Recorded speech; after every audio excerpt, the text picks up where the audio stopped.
Okay, so this one is not yet going.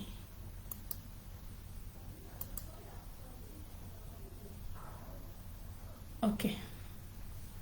Okay, sorry, there was a disconnection in the network here. So as we're saying, we're talking about farmers. So on the, that, and there's something on the farm again. Let me give you an example. Like I was talking about market gardener. I said market gardener. Sorry for the break in transmission. Abby, sorry. See, if you have question, please you can drop your question and then we can attend to it on farm machinery. Your question should be on farm machinery. This is where we're discussing farm machinery. Like yesterday we discussed about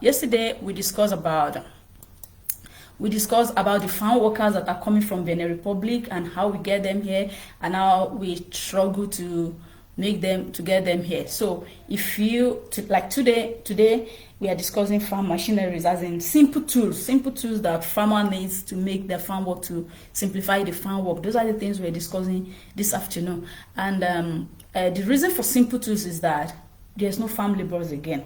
I explained yesterday, most of us, we don't see, there's nobody now. Even you find out now, if not now, I was surprised. I asked a guy today, I said, what do you want to go and study in school? The lady just got a form. You want to go to the polytechnic? And I said, what course do you choose? He said agriculture. I was surprised. I said, who asked you to choose agriculture? Why did you choose? She just chose it. You know why? Because we're in this our environment, rural environment. Before, most of them are running away from agriculture, but I've made them understand. Look, if you are in the field, agricultural line, it's easy for you to get a job, and then since it's something you've been doing, you were born into the farm, you were born and you've been used to this land, you've been doing this before, so it's easy for you guys to blend. Other than you have been practicing agriculture, you've been going to farm, you know about cashew nuts, you know about yam, you know about yam flour, you know about all these things, and then you go to school, you said you are studying public admin, or you are studying one of the, so I look at it, why are you not going through the same? Because you've known the practical. All these guys in my community, they've known the practical.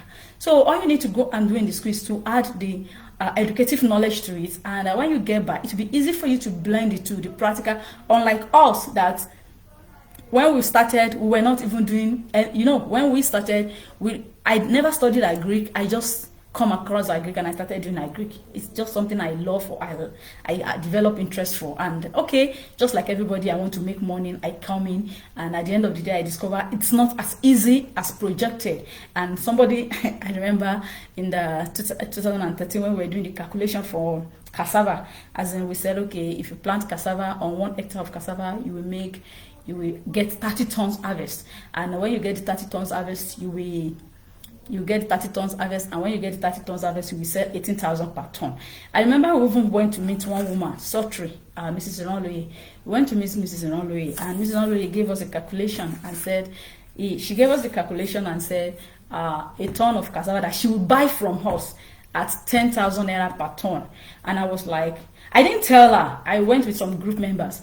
I didn't say that in her presence, but immediately we thanked her and we left. She gave us, and she told us what we spend, and then at the end of the day, she would buy from us 10,000 per tons. So I multiplied that, and our calculation was we harvest 30 tons per hectare. So if she's buying from us at 10,000 per hectare and 10 tons, that means 300,000 per hectare.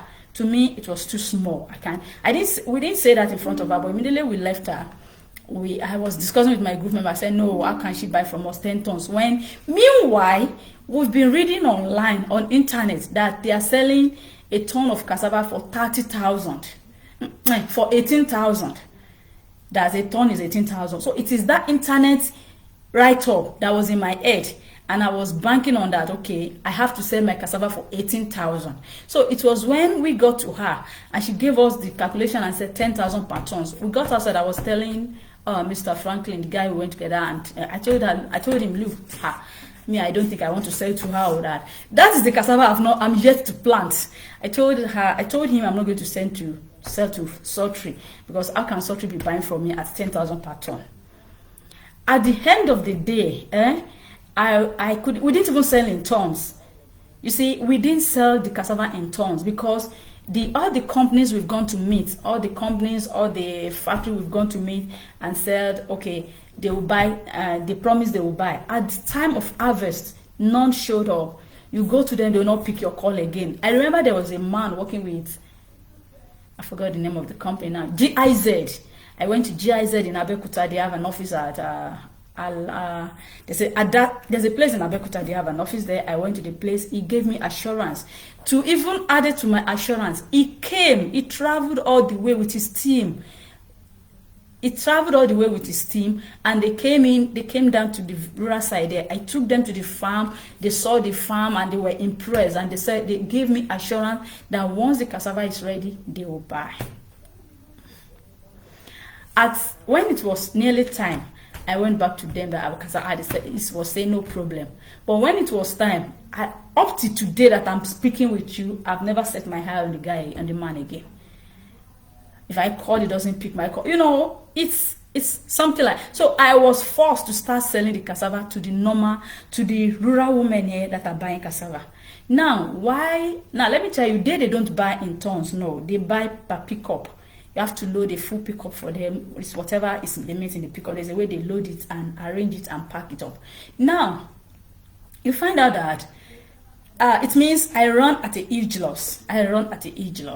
Now, what I'm trying to explain to you is that so most of the things we read outside there or we see online are not actually what is happening on the farm. The farm system is quite different from what is happening online, and so you have to get involved. As in, when I say get involved, you have to get to the root. See, don't go to this 1 day training, 2 days training, even 1 month training is not necessary. Go practical. Go to the rural farmers side. If you have rural farmers in your area, meet them. Ask them what exactly they are doing. Know the processes and understand the system. And that's the only way, that's the best way for you to get information on agric. So, and there's a lot to share. If you are here, there's still a lot to share. Like tomorrow, I'll be sharing some, on my farmers forum, I'll be discussing, like there we speak Yoruba, Ishiagbe.